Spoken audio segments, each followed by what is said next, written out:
solve the following equations. Alright, so the first one is exactly what we just discussed about, the cross multiplication technique.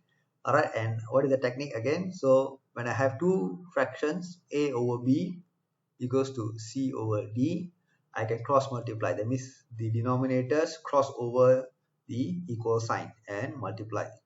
So what happens is a times b is equals to b times c. Okay, so for this first part here, part A question, what you have is 9 over x equals to 18, and as what we saw, 18 is the same as writing 18 over 1. Okay, and once you write it this way, you can see that it is exactly the cross multiplication template. So 1 multiplied by 9, x multiplied by 18. Okay, so what you have is 9, okay, equals to 18x. All right, and whenever you're solving for x, it's always good to write the x terms on the left hand side and the others on the right hand side. So I can just swap the two positions over here. Okay, so I can rewrite this as 18x equals to 9.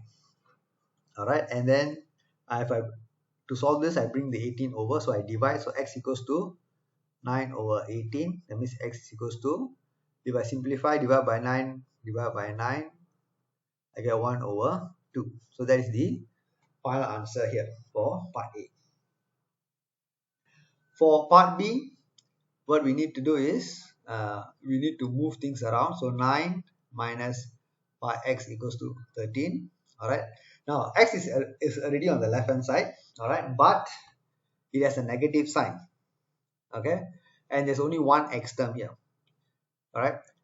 So usually what I would like to do is keep the x value as positive, and in order to do that, I can bring the entire negative 5x over the other side. Okay, so when I bring the negative 5x over the other side, it will become positive 5x, and the 13, which is positive 13 on the right hand side, if I bring it over, becomes negative 13. Okay, so what happens is on the left hand side I have negative 4 equals to 5x. Alright, and now I can just swap the positions and say that 5x equals to negative 4. So x is equals to negative 4 over 5. So that is the final answer here. Okay, thank you.